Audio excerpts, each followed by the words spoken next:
Using IFTTT with Blogger allows you to automate tasks like posting new content or sharing blog updates to social media. Here's how to set it up. Sign up for IFTTT. Go to IFTTT, create an account or log in if you already have one. Connect Blogger to IFTTT. On the IFTTT dashboard, search for Blogger in the Explore section. Select the Blogger service and click Connect. You'll be prompted to sign into your Google account and grant IFTTT permission to access your Blogger blog. Create a new applet. Click Create to start a new applet.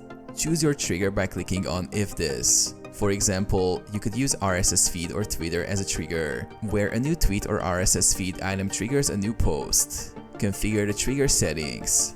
Set the action. In the Then That section, select Blogger as the action app.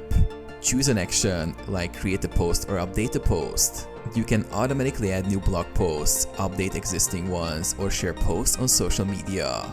Activate the applet. After reviewing, click Finish to activate the applet.